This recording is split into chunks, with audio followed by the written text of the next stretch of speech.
Good morning, everybody. This is your Euro USD setups for today. So we didn't quite get to the level that we were looking for, which was this 106.742. We did get to some other micro levels, which we'll look at now. Now, just looking at the chart as it is now, I really don't think it's a good idea to be jumping in short down here. Not with the oscillators like they are on the 8-hour, far away from the moving averages. You really need to see some kind of a pullback onto some structure. Now I just want to get to the weekly here because that level's moved. That was the level we were looking for, so that's 106.935, and you can see there's quite a bit of potential support right where we are now, and then a little bit lower down at 105.200. So 106.115, there's some support, and then we have a little bit lower down.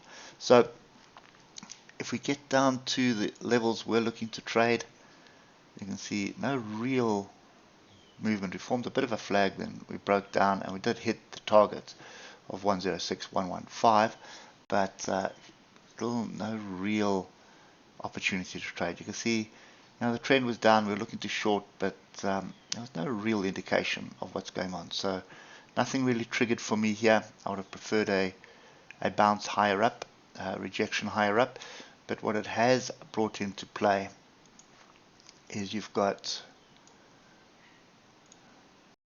and I'm not going to draw all of them, let's just do this. I can actually just do that. So every one of these fractals on the hour will offer a resistance area. So all the way down from 106.515 to 106.218. But look at the oscillators. I definitely don't want to be jumping in when the oscillators are like that. So 15 minute. Just have a look if there was something on the 15 minute. Nope, there was nothing on the 15 minute that indicated a move down. The only thing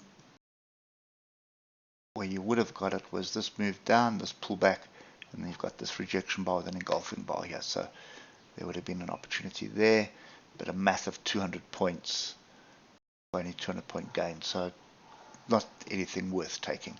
So for me, I'd be very cautious of shorting this right now. I think the indexes offer much better opportunities, but nevertheless, the trend is down, so you should be looking for opportunities to the downside. Problem you've got is where we are now, there is weekly support, and it is massive weekly support. And if I go to the monthly, you're going to see it's a monthly or even a yearly. I mean, it goes back to 2015. So you can see how strong that zone of support is. And I'll probably find more going back. Yep, all the way back to 1997, 1991. So I'd be very, very, very cautious of trying to second guess this, to jump in short where we are. We do need to be trading short, there's no doubt about that, but you want to be trading short higher up. So I want to see a pullback onto structure. It can be any one of these tails from yesterday. Rejection there, then it's short, tight stop loss, move stop to entry as quick as possible. As soon as you get back into this zone where we are now, I take profit. So it's really short 200 pip trades at the moment. So it's almost not worth it. So anyway, that's kind of my view. I'm staying well out of it. Don't trust it. And we'll catch up with you tomorrow morning. Cheers for now.